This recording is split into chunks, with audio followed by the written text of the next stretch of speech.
You're listening to Strange by Nature, your guide to the strange, weird, unbelievable, and improbable wonders of the natural world.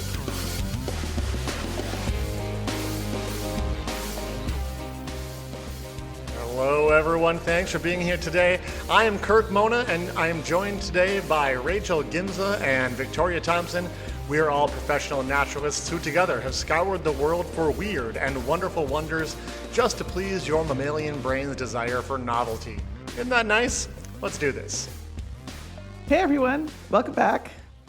Hey. Thank you. Good to be here. Oh no. Well, I kind of mentioned this when we were recording last time, and you probably know what I'm going to talk about. Sometimes life just shoves a podcast topic right into your hands. Absolutely it does. I was wondering if this was going to come up. All right. I am curious. I'm not going to lie. I have 100% forgotten Okay. where this Well, could go. I have not. You're about to remember, because I'm going to post a warning right here for our listeners that if you don't want to hear details about a fairly bloody but ultimately relatively minor injury, you should skip this segment. Yep. Oh, So Everyone's fine okay. now. Oh, I remember now. Okay. yeah. It Yeah. involved the kitchen. Yeah. Yes. Yeah. About 2 weeks ago, 2.5 at this point, I was preparing dinner. My daughter, who had been homesick from daycare with a fever, was napping upstairs, and my husband was due home soon with her twin brother. And a couple other things that I should mention. One, we have a vegetable garden in our backyard, and Yay. one of the things that we grew this year was a particularly knobby kind of summer squash that's round. And the other is that a few months ago, I decided finally to invest in an electric knife sharpener. Astute listeners might be able to see where this is going. Generally a good Yeah. idea. So I was attempting to slice one of these squashes into rounds to roast it. Mm-hmm. And I was apparently not being careful with where I put my left pinky as I held the squash. Yep. Oh, gosh. Yep. Yeah. Mhm. So as the knife went down, I immediately realized that I'd cut myself. But when I, pulled my hand out, I realized just how bad it was. So I nearly, How bad was it? not entirely, but nearly cut off the tip of the finger. It's about a 1/4 inch from the end. That's not great. Right? Now, yeah, so when you say quarter of an inch short of the end, do you mean 1/4 inch short of going all the way through, or 1/4 No, inch from the end of your finger? From the end Yeah. of the finger. From the end of the finger. It was definitely How less. far through did you go? Like I'd say just like to the skin on the other side? I would like No, to there was a state little that bit more Victoria than is that. looking at her finger and investigating her injury as we're recording. Yeah. I'd say like Could you see bone? Oh. well, I was clear of the bone. I didn't look too closely. I was Okay. trying to hold the flap back on in As place. you But should. I understand. Uh-huh. Inquiring minds Yeah. want to know. I'd say My about inquiring mind three-fifths of the way through. Call it 3/5. 3/5. Oh, Okay. Oh, that's Gosh, so okay. much pinky. And it was right through the fingernail. oh, through the fingernail. that's Yeah. worse. So, I mean, here's the thing. If that fingernail hadn't been there, there's a good chance you would have gone clean through, though. Yeah. Like, because that probably slowed the knife somewhat. Yeah, probably. Ugh. So I ran upstairs to the bathroom to get some gauze to apply pressure to Smart. the wound. Good And plan. I bled all over the bathroom floor. Mhm. My husband got home about 5 minutes later and took the kids over, and I took a lift to urgent care. They took me back right away, and the doctor put Just in, hold on. Yeah. Hold on. You can't skip that part. Did the lift driver know you had cut your finger? Like, Well, that's why you were Yeah, he going did, there? because my husband was kind of freaking out, and so he came and put me into the lift and was like, "Drive as fast as you possibly can. My wife has almost cut her finger off." And you're They're like, like, hey, don't get blood And I back was like, here. What- "It's okay. Just drive safely. I'm not We'll going to be bleed on your fine." car." It's like I was totally calm. Right. Mhm. You were in shock. Good. Maybe. I mean, I am training to be a nurse, so yeah. blood doesn't faze me too much. Good. Sorry to interrupt. You go Yeah. on. What happens next? So they brought me back right away. I didn't have to wait in the waiting room. And the doctor came pretty quickly and put in a couple stitches to sew my finger back together. And he was an older guy, probably like on the verge of retirement. And he and the nurse had this kind of insult comedy relationship going on. Love it. Yeah, Excellent. I had also mentioned that I am a nursing student. So I was, there's a lot of joking around going on. Yeah. Anyway, at some point I said something like, well, if you can't save it, it's a good thing that fingertips can regenerate. And Of course they can, yeah. yeah, Yeah. the doctor looked at me like I was crazy.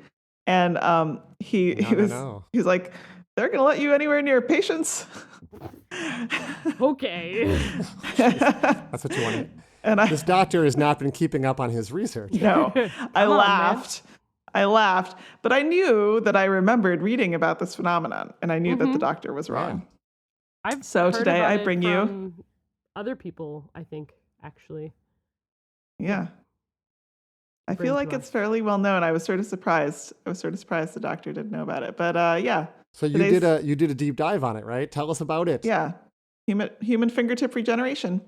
Just to let you know before we go any further, my finger's going to be fine. I can show you guys. Oh, yeah. It's looking pretty normal. Well, we can fairly, see it. I mean, That looks fairly normal. Yeah. Her fingernail looks real short, but other than that, Well, it looks yeah. great. I Looks lost the fine. upper portion. It'll regrow. Yeah. So, in answer to the basic question here, yes, the doctor was wrong. I was right. It's possible to regenerate a fingertip. That's my favorite part is Awesome. I was right, the doctor was wrong, my finger will regrow. Yeah, shouldn't be saying that so much as a nurse, I'm sure. I mean, I'm sure I'll be thinking it a lot, but Oh, Yeah. all right.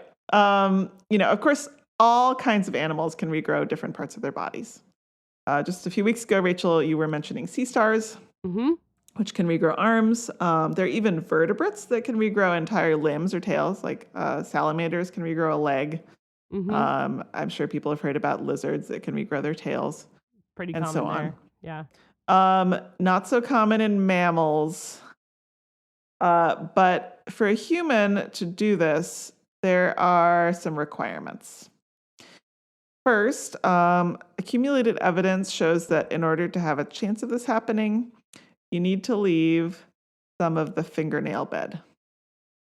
Oh, Okay. So if you cut off below where your fingernail starts, you are out of luck. okay. Gotcha. Okay. Well, that would include like So some bone. You are 1 for 1. Yep. Yeah. You're 1 for 1. Second, it really helps if you're a child. All right, you're 1 for 2. Okay, 1 for 2. I mean, just You're a back child at up. heart. I don't need my fingertip to regrow. I still have my fingertip. That It is okay, mangled. That's true. It's mangled, but That's still true. there. You do. Yes. We're good. Okay. It was sewed back on. It's healed. It was just a really bad cut. Okay. I did- You weren't lose it. tempted to take the whole thing off for science. I'm a little disappointed. But No. we'll move on.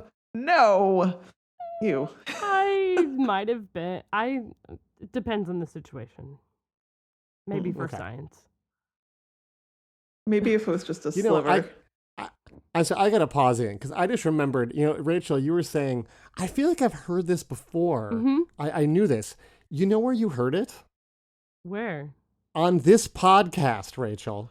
On We talked about it on the show because I realized in the trailer that we have running on a few other different partner podcasts this Yeah. month, there's an audio clip of us saying, "Don't do it, Rachel. Don't cut your finger off," because you were looking at your finger like, maybe I could cut the tip off, and we're like, "Don't do it." Ah, So fine. clearly, Gosh. we talked about that in one of the episodes already, and you also contemplated cutting the tip of your finger off at that time. So Well, Seem you to have a know, maybe that's thing something for you this.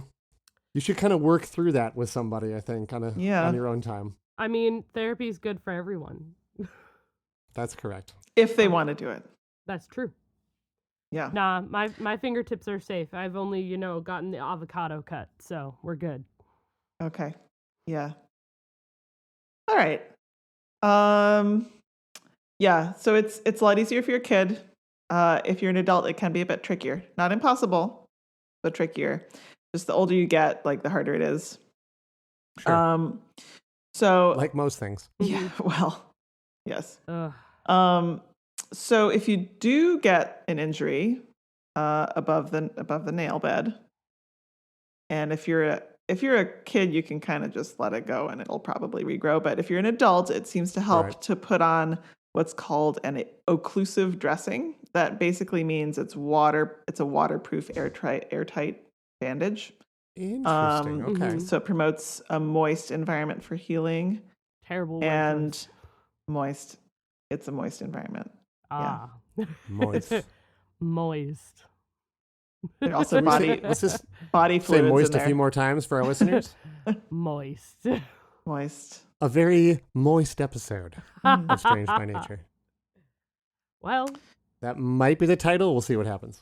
There was also a case I read about in the news where the doctors used a special kind of bio-based wound healing powder.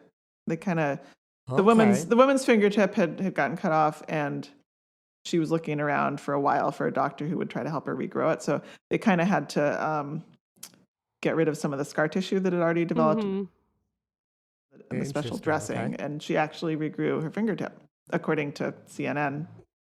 So cool. cool.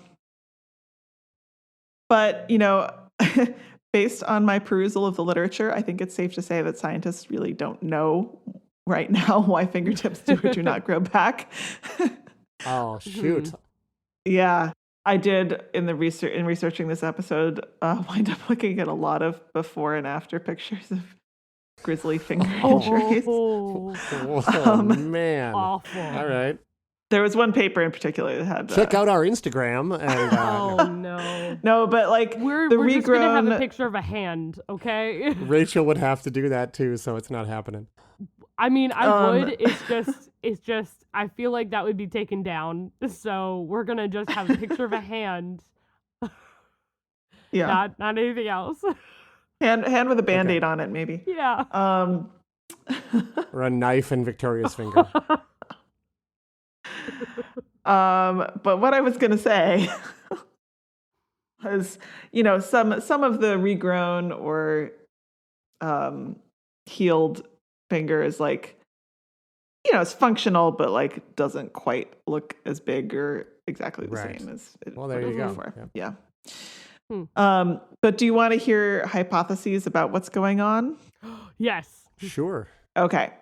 So the main hypothesis seems to be that the reason it's important to have the nail bed is because of stem cells. Ooh, interesting. Yeah. Really? So Okay. there's a lot of news that you hear if you pay any attention to this kind of stuff about stem cells maybe eventually being a miracle cure for this disease or that disease. Right. Mostly what you're hearing about actually refers to embryonic stem cells. So when an embryo's like very early stage of development, a human embryo about 3 to 5 days after fertilization, it's only got about 150 cells. And those cells will eventually divide to become all of the tissues in the body. So those cells can basically become anything. And so those are the cells that are considered extremely promising for different types of therapy. But adults have stem cells too. Any part of your body that grows or renews itself has stem cells. Your nails, your hair, your skin, your muscles, your bones, your liver. Okay. Cool. Even your brain has some. Your heart. Bones, probably. Yeah, Bone your marrow, bones have them. Your heart has very few, which is one reason why heart disease is pretty much irreversible, heart damage. But all of these adult stem cells are much more specialized. So like skin stem cells produce skin cells. They're not going to produce like, liver cells. Isn't it? They're differentiated stem cells. They're differentiated stem cells, exactly. Got it. So, however, the stem cells in your nail bed seem like they might help not just with growing your fingernails, but perhaps also with the fingertip regeneration. Cool. Seems like maybe they can kind of bring together various sort of inflammation chemicals in your body and growth factors to help the healing and regeneration process. It kind of seems to be where the research is tending. Okay. Very cool. Yeah, but as we mentioned, like the military is looking into this. There are a lot of other research teams that are trying to investigate regeneration in various animal models and in humans. So, stay tuned. It may be possible one day. to grow more than a fingertip. Wow. Woo! Very cool. That'd Thank be you. fun. Yeah. Thanks, Victoria. A few references this week. A paper called First Insights into Human Fingertip Regeneration by Echo Doppler Imaging and Wound Microenvironment Assessment in the International Journal of Molecular Science in May 2017. And WNT activation in nail epithelium couples nail growth to digit regeneration in Nature in July 2013.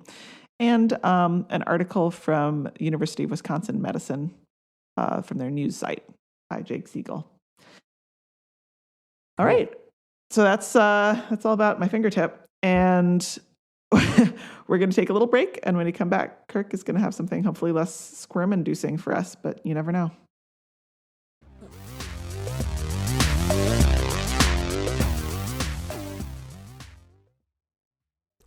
Hey, welcome back. You know, like many other people, I have recently been watching the new Lord of the Rings series.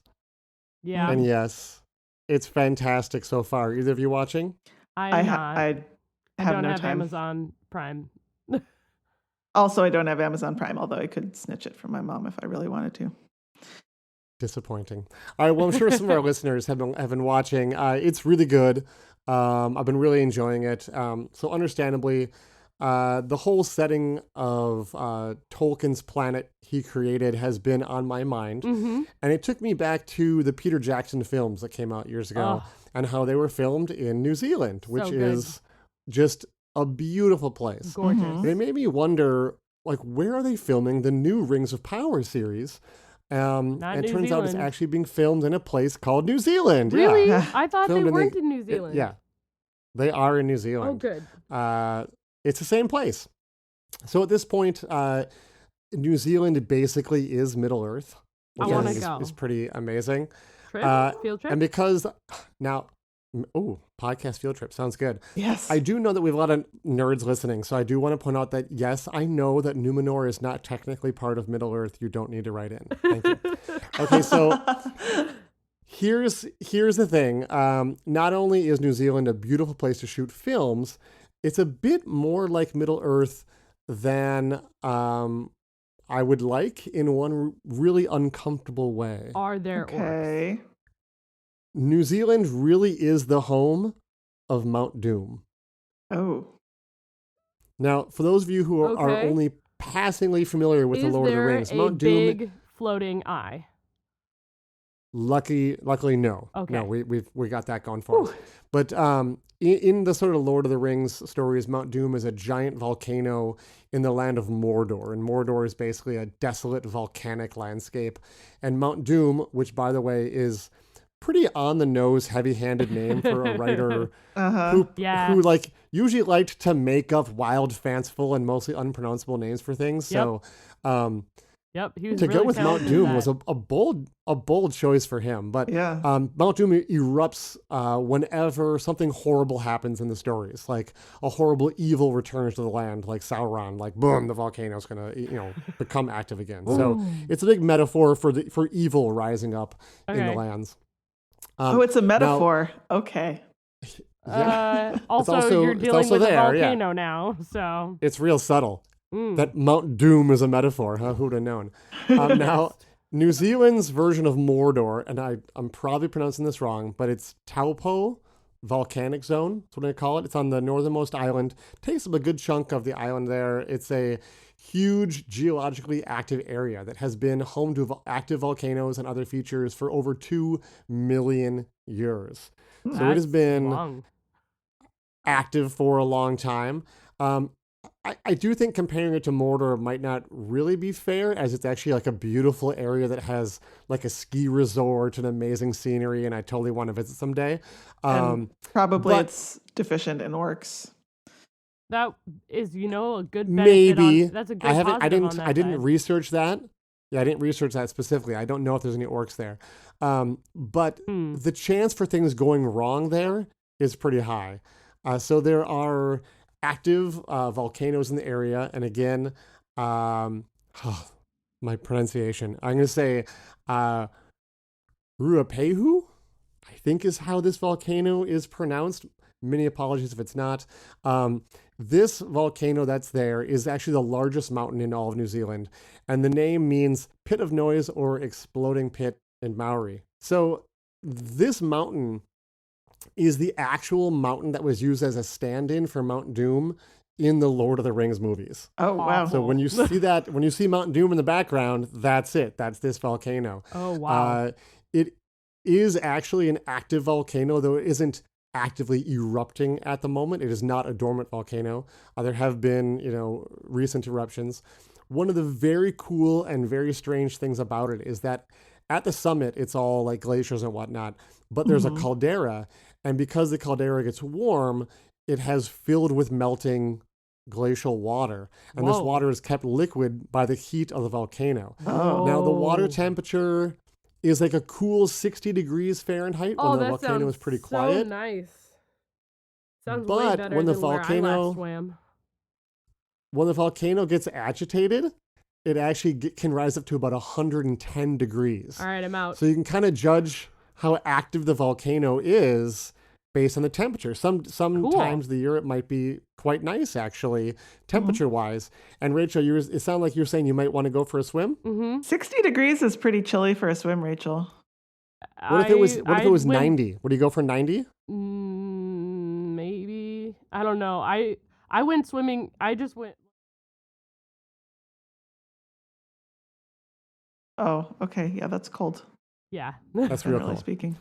Uh-huh. Well, I'm going to recommend you don't swim in this lake. Okay. Sounds good. This particular lake has a pH of 0.6. Oh! I absolutely will not swim in that lake. So No, my skin would It would- slough off my body. Goodness. it would dissolve you completely. I would Yes. It would. Where did Rachel For our go? listeners She who went don't into the know, lake. About the pH scale, that's As acidic very as it gets. acidic. That is like taking The a bath limit. in pure sulfuric acid. Yeah. Oh, what a painful So- way to go. Horrible. So Oh. you can see why it is a bit actually like Mount Doom. It's pretty Yeah. cool. Yeah. That's the biggest volcano in the area, but not the only. It has traditionally been one of the most prolifically eruptive spots on Earth, this whole sort of region right there. In the last 350,000 years, this volcanic zone has spewed out over 3,900 cubic kilometers of material. So that's 940 What? cubic miles. My that's brain more than- can't. That's a lot. That's of more than any miles. other volcanic zone on Earth that we know of. Wow. Oh, wow. Now, whenever you're reading articles and stuff, you see numbers like that, like 940 cubic miles, and you're like, oh, wow, that's a lot. But I don't know how often we stop to really break that down. So that's what I want to do for you. I did a bunch of sort of math and looking at Google Earth and figuring this out. You love math, Kirk. I like I love Breaking it numbers. I down. don't know if I love math. That's I love breaking fair. it down though. That is Right, there you fair. go. That So- is why you're not an astronomer. Never mind. I take it back. Keep going. That's right. So I want you to stop and picture a cube of rock that is 940 miles wide on each side, and now also make it 940 miles tall. Now that's really hard to picture. So Yeah. I want to paint this picture for you. Draw a square whose corners are in New York City, sort of the bottom corner of Minnesota, bottom right corner, and then go all the way down to the middle of the state of Texas, and then over to Orlando, Florida. Oh. That's a square that is 940 miles on each side. Whoa. So most of the eastern United States would be covered by this square. And now remember though that this isn't just like, this is a cube, right? Yeah. Yeah. So it also has to be 940 miles high. Oh, You guys, no. the edge of space is 62 miles high. Does it reach the Okay, moon? so this cube would stick 873 miles up into space. Now, not everything is right at that. We launch things higher than the edge of space. So Right. a good example is the International Space Station is 227 miles high. So this cube would be 713 miles higher than the ISS. wow. And it's covering pretty much all the eastern United States. That's how much material we know has been ejected from this one zone on Earth. Wow. It's a That's- lot. Is and that, we may be, remind that may me, be an underestimate too. Remind me, is that in a year or is that total?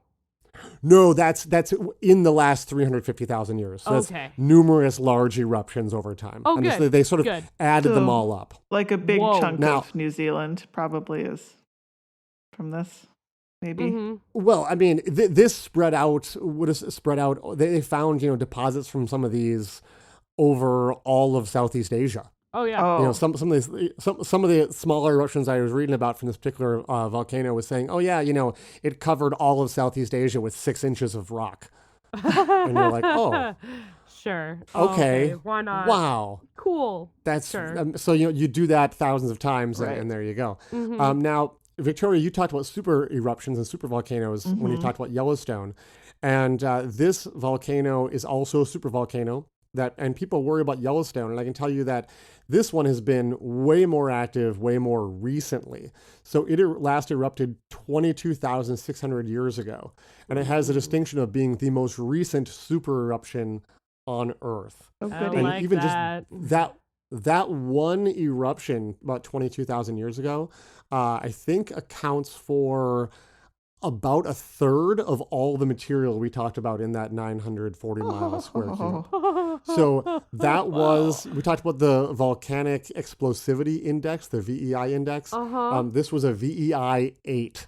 So one of the largest eruptions ever on Earth. my. And I'm going to tell you, we do not want to be alive if it goes off again. And this is one area that scientists think if we're going to get another super volcano eruption, this could be where it happens. So I think it's, in that way, it is kind of Mount Doom, or at least that whole area could be kind of like Mount Doom because it could doom us all. Now, there were some popular media articles recently where people were like freaking out because there were swarms of earthquakes in the area and they raised the warning level. But geologists are like, no, you guys, come on. We're talking geologic timescale here. That's Where fair.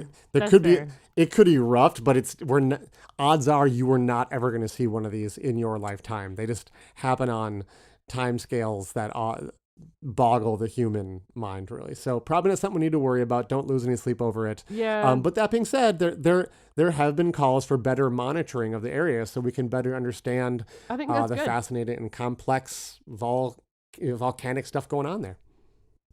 I mean, that Yeah, stuff not is that we can do anything fascinating. about it if it decides And we to can't super do erupt. anything about it.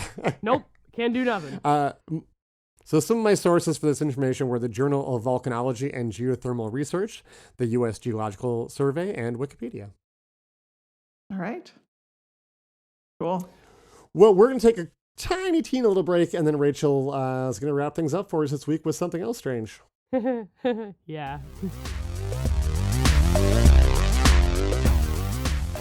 All right, everyone. Welcome back. To return us to a site of Victoria's childhood, where she discovered her fear of horseshoe crabs. Let's go to the Atlantic Ocean. All right. Yay! So- I like the a- Atlantic Ocean. It is pretty nice. Along North Carolina to New York, primarily in Chesapeake Bay, there lies a fish at the sandy bottom of the ocean. Generally, anywhere, can be about 120 feet deep, which upon first look is a thing of nightmares. By the way, did I mention that Halloween is coming up? Welcome to October, everyone. So go good. ahead. Wait, are you- The theme month. Yeah, I'm doing horrifying things all month. Oh my gosh. Well, hopefully you're saving the best for last, because Oh, we are doing our absolutely. Halloween episode again this year. Oh, I Can't have a wait. plan. So go ahead and look at the photo I sent you all. Okay. And describe it to me. Or for our listeners. Oh, that is creepy. Well, this fish, Oh, it looks very, First, very grumpy. blobby. Doesn't it look super grumpy? Also, its eyes the- are freaking Eyes me are out. kind of on the top. Mm-hmm. Wow. Okay, so one of these pictures appears to be like in water and one of them out of water. The one Yeah. out of water I'm seeing, it looks like what I'm imagining is a kind of blobby fish, a little bit of a dorsal fin, like going along the length of the back. It looks like it has weird looking eyes, like little eyes, but they kind of Yeah. got these big like bumps around them. It's like the eyes are sort of shaped like barnacles, but there's no eyeball. It's just like a little pinprick at the end, at the top. Yeah. And then they had this big frowny face. With sort They're of grumpy. mouth. you know what their mouth looks like? It looks like that plastic sushi grass, except not green. Just it's got that kind of Yeah, fringe yeah, thing. yeah. Yeah, it has a little bit of a I'd fringe make a along frowny the face round. out of tan colored that little fake plastic grass in the sushi. My other thought was like one of those banana clips for your hair, which I always think Oh, yeah. are like little monsters. I always take them like rah, rah, make little monster faces out of them. Yeah, I mean, It's same. like that, but extremely finely toothed. yeah. But blobby And is a frowny good face. word. Yeah. So this is What are we looking at? Northern Stargazer, an Astroscopus guttatus. Oh, I love the name. Yeah. Is that because they're looking up at the sky all the time? Yeah. So this fish caught my eye because they look super duper grumpy, but also because they're Super a derpy. little bizarre. So I thought that they were absolutely horrifying, so I wanted to share it with everyone. Like you both said, the eyes of the fish, those little barnacle-looking things, they are actually on the top of the head of this fish. And for a little context for our listeners at home, a majority of the mass for this fish is actually towards the front and towards the mouth and its head, and then it kind of narrows very much towards its tail, and it has these two side, it has its fins that most fish use to like swim. They're kind of horizontal instead of vertical, if that makes sense. Okay. So on the eyes, although I will say this, when they're younger, when they're juvenile, the eyes are actually on the side of their head. So as they age, They migrate? they move up to the top of their head, which I hate. I almost talked about that this week on the show, that there's fish who have moving eyeballs that migrate on their body as they age. Yeah. Yeah, I don't like that. And one of the reasons is this is due to the way that this animal actually burrows into the sand. So it uses camouflage, and it burrows and can shovel itself down underneath the sand and to be unseen within seconds, using its flippers and its fins, I guess, not flippers, to actually shovel and get underneath the sand. And Okay, it sure. sits there in the sand waiting. Now, we've had similar animals in our show who use this technique, such as the fringe carpet shark that I talked about a few weeks ago. However, this fish, you both And the noted... bobbit worm. And the bobbit worm. The bobbit worm. God. You both noted that it actually has this really like large mouth and it looks super grumpy. Yeah. So it has this large mouth that's located on the top, like almost entirely opens on the top of its head. So some fish have a mouth that is on the underside, like think rays and such. That's like the bottom of the fish. This one is pretty much entirely on the top of the head. And what it does is when a prey gets close, it is able to, once it gets close enough, it opens its mouth, and it actually is so large it creates a vacuum and swallows nice. the fish Wow. or crab or Like crustacean sucks it in. whole. Yeah. Shunk. It sucks Yeah. it in and swallows it whole. I now that you mention it, I don't know if it was the same one. I feel like I've seen video of this fish You in absolutely have. action. So great. So good. Unlike most fish as well, most fish actually breathe partially or like through their mouths. Do you see it? That's why their mouths are open when you see them in like fish tanks and stuff. They're breathing. Yeah. The Northern Stargazer actually breathes through its nose. Oh, cool. Yeah. Interesting. So it has a very small nose, but it still is able to breathe through its nose. And you both noted this as well, actually. I think, Victoria, you touched on this a little bit better. So in order to locate some prey, it burrows underneath the sand using that camouflage. And what happens is it is actually, you notice that it was kind of like bulbous behind its eyes. It looked kind of baggy. Yeah. Yeah. They're able to actually fill the space behind their eyes, the tissues, with liquid and extend their eyes out like stalks. What? So they can What? look over the sand and gaze around for a little while to look for prey. Like they have like periscope eyeballs? Yeah. That's Oh so my gosh, that is awesome. creepy. Yeah, it's so creepy. Amazing. It's so Super cool. amazing. It's so cool. It is amazing. And another crazy adaptation. Besides all of this, it's really good at camouflage. I was watching a video of them, and honestly, when they're burrowed into the sand, you cannot see them. Generally speaking, they're tan. They have spots and things all down their body. But one thing that they use to actually protect themselves and potentially to help them hunt too, just in case they don't necessarily get the prey right away, is behind their eyes they have a special organ that actually can produce a small amount of electricity. Oh. So they can produce about 50 volts of electricity. That's a zap. I mean, it depends how many amps there are behind it, but okay, Right. wow. Everywhere I was looking, and they- it said it was a small amount. Like, it would give you a good shock. Okay. Yeah. And you have to Wow, be so it can careful kinda handling zap ya? them. Yeah. It'd just be a little Oh zap. my gosh. So, like, with That a is fish so or cool. something, like, if they use it to, and there's still research that needs to be done for this, if they use it for predation, they actually, it would be like they're headbutting the the fish, and it Well, stuns them, and fish then also have into the,